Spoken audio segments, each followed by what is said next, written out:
Welcome back to the Cricket Today podcast on Wednesday, the January 3rd. Excited for some more great cricket across all formats in Australia. I'm your host again, Marcus Bazzano, and I'm here again today with Leo Mullaly. How you going, Leo? Good, thanks, Marcus. Recovering after the BBL last night. Renegades slumped to another defeat in the Stars, 4 in a row. Yeah, geez, they're chucking along well, the Stars, and they look almost finals bound already. Although they have played more games than everyone else in the competition, they don't look like stopping anytime soon. They just got genuine match winners in their squad. But we were lucky to get a game in the end with a big storm coming through from Melbourne yesterday. So, Leo, can you talk us through what happened with the Stars Renegades game last night? So the game was reduced to 14 overs, and I think sometimes teams can, underestimate how little time they have. And the Gades probably did that, slumped to 7 for 97.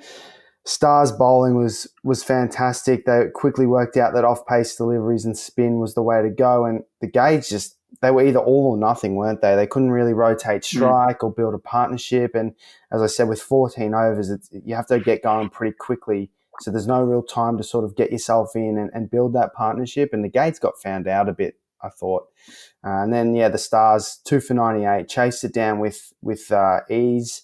Rogers played sort of an anchoring innings with 42 not out, and Maxi was superb with 32 not out of 15 balls.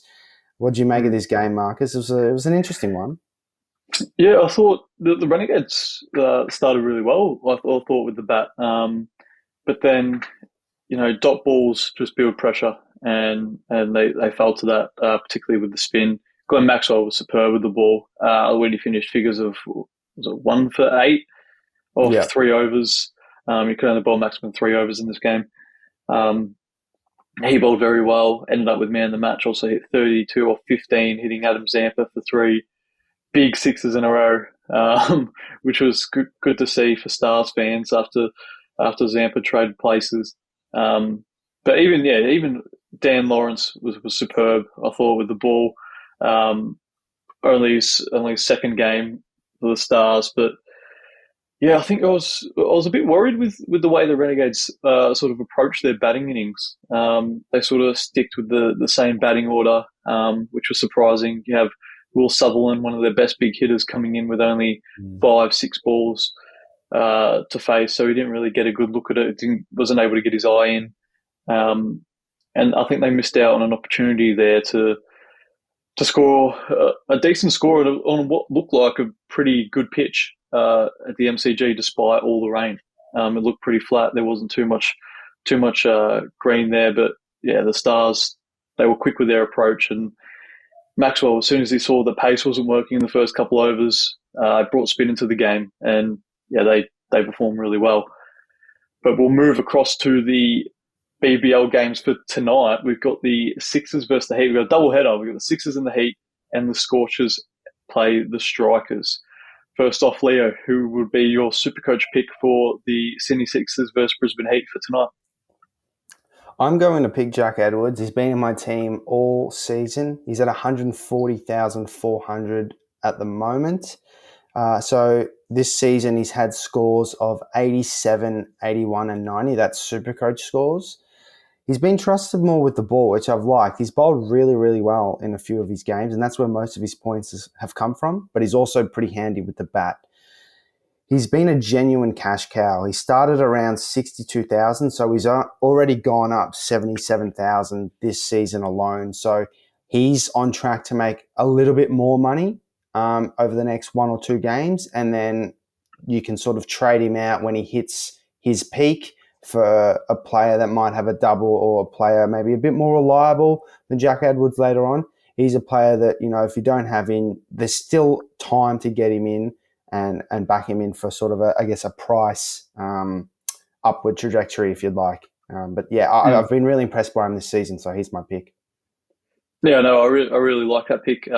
He's definitely been by far, probably, other than him and Jordan Silk, the best Sixers players so far in this tournament. Yeah, definitely. But I'm going to look at Xavier Bartlett from the Brisbane Heat, 195,900, a bit more on the expensive side.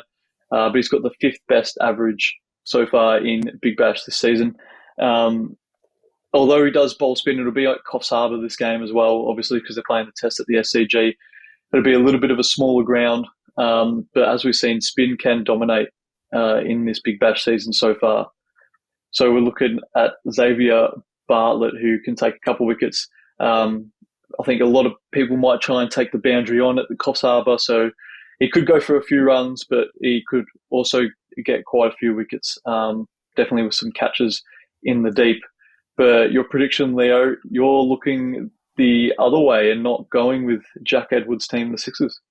No, it's a tough one, this. I think, well, obviously these two got rained out a couple of days ago. It's a really tough game to pick. I think I just think their record is a little better, but the Sixers without Tom Curran still, just maybe a little bit, just maybe missing a few more pieces, whereas the Heat look a bit more well-rounded. But I still think this will be a really close game, so I'm just leaning on the Heat.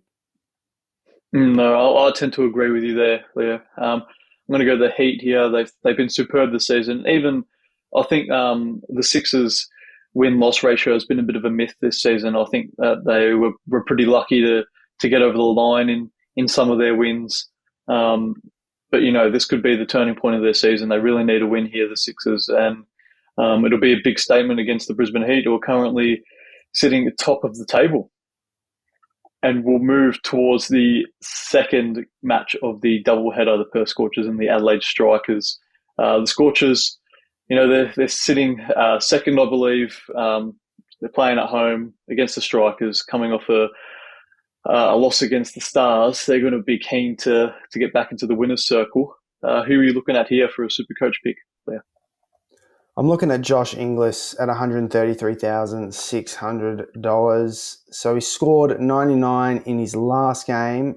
64 runs came from that score. I think he got some bonus points for his strike rate. He has the double this round against the Strikers, so these two teams actually play again. So I'd be loading up on whoever you think will win both of these games. But he averages 52 against the Strikers. So not in general, just against the Strikers, he averages 52. So he's on track based on the numbers for a 100-plus score. And I'm happy to have that in my team for that price where he'll probably hit his break even and go up in price. So that's my pick for tonight's match. I think you're leaning to an opposing batter. I am. I'm looking at Darcy Short yet again. I've been really impressed with Darcy Short since he's moved across from the Hobart Hurricanes.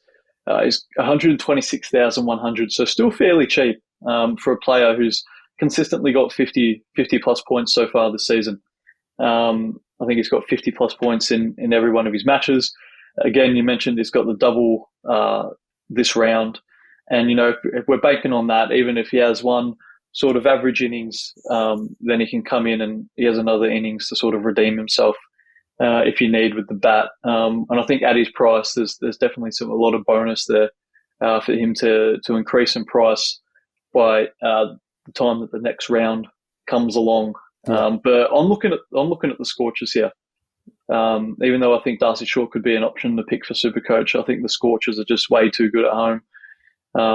Their record speaks for itself, and they're going to be one of the best teams in the competition this season, and arguably the favourites still for another season running. Leo, looks like you're agreeing with me. Yeah, I'm agreeing with you there. Scorchers at home, they're hard to beat wherever they play, but particularly at home. And it's really it's based off form, right? Like the Strikers have probably been one of the more disappointing teams this season. And just, I think, like the Strikers batting has enough batting to chase down, a 200 score total, but it's their bowling that I have question marks around, whereas the Scorchers are just absolutely stacked with depth, batting and bowling. I think, they'll be too good. Yeah, no, I agree there, Leo. I think we've mentioned it so many times throughout this podcast, but they're missing that second spinner, and that second spinner was one of the best in the world, Rashid Khan. Yeah, definitely. Him and Cameron Boyce could definitely keep the economy down, and they got a pretty good strike rate as well in terms of 2020 cricket. So they're definitely missing him so far this season. But let's not get too ahead of ourselves. We'll look towards the third test between Australia and Pakistan, which kicks off today in a couple of hours, actually. Looks like it'll be David Warner's last test at the SCG. Obviously, he had his bag stolen with his baggy greens in it. Hopefully he gets those back and made a big play on social media. Who do you reckon stole those, Leo? Was it a bit of Cameron Bancroft or who are we thinking? Oh, what's Stats Guy up to? Where has anyone sighted him? Where's he? True. I think who knows? Might have to check the security cameras. I think he's been at the airport. I'm also looking at Mitchell Johnson as well. Maybe if he snagged the bag, he would be able to get in there pretty easily. Yeah, but we'll look ahead to this match. Looks like we're actually going to get some cricket played today. So early signs weren't looking good for the weather, but yeah, today hopefully on the radar is going to look not bad. So that'll be great for the pink test. But we'll move towards a quick match prediction and your man of the match pick as well, Leo. Yeah, I think Aussies will win this. I'm hoping Pakistan are competitive, just like the MCG test, where we're sort of on a knife's edge for a little bit, but Aussies brought it home. So I'm hoping it's a close game. Man of the match for me is Usman Khawaja. His record at the SCG, I mentioned it in yesterday's podcast, but he's outstanding there. He averages 130, high score of 195 not out. He just loves batting on a wicket that's a little bit slower, doesn't necessarily come on the bat a bit more. And that's sometimes harder for batsmen because they like the true bounce of a wicket where the pace is on because it goes onto the bat nicer. But he's just got such great timing that he can handle that easily, the slower wickets. So he's my pick. I see you've changed your tune from yesterday with your man of the match pick. Yeah, I have. Gone with obviously the Aussies winning, although I think you never know, there could be a draw coming out of this match if the rain has something to say, because we've seen that Pakistan can hold their bat. But just a touch, I really like your pick of Usman Khawaja there. He just watches the ball so nicely onto his bat, even on a quicker wicket. So on a slower wicket, I think, yeah, he would just have a lovely day. And you talked about these two having possibly a 200-plus run partnership in the previous episodes, Leo. But I'm looking at David Warner for the man of the match. This is just pure tribalism and bias, just because it is his home venue and it is going to be his last match. I just hope for his sake he has a great send off after everything that's happened this week with his baggy greens being stolen. But he's just been one of Australia's greatest. Or he probably is Australia's greatest ever player to play in all three formats, especially opening the batting. There's no one who's been able to repeat that feat. So hopefully he has a really, really good send-off against Pakistan in this third test. Absolutely. Just quickly, Leo, what do you think Australia should do if they win the toss? Well, having not seen the pitch, it depends on the pitch, but I think if the weather is okay, I think they should bat first. I think get not only runs on the board, but as I said, Warner at his home ground, Khawaja on a wicket he loves to bat on. Even if it is a bit tough early, I think there will be runs to have. Obviously, if I see the wicket and it's an absolute green top and it's overcast conditions, I might say otherwise, but that would be my initial feel. Yeah, definitely. I agree with you there. But that's all for today's episode of the Cricket Today show. We'll be back with this tomorrow, and I think Stats Guy will be back. Stats Guy will be back hosting. He might be wearing a baggy green, so if you see something, definitely reach out to Cricket Australia or David Warner, or even Candice Warner. Send her an email if you want. But that's all for today. So get it right around the show. Subscribe on your podcast apps, Spotify, Apple, etc. Like and review it on the socials. Chuck us a follow. Send us in any questions. And I think that's it, Leo. Thank you for featuring on the show today. Thanks, Marcus. You've done a great job hosting. You should, I reckon, putting your hand up to replace Stats Guy. Well, I wouldn't go that far. Stats Guy's pretty happy with his hosting ability so far. Thank you, Gerald, for producing. Thanks to me for hosting over the past few shows. And that is another episode of Cricket Today done. We're out.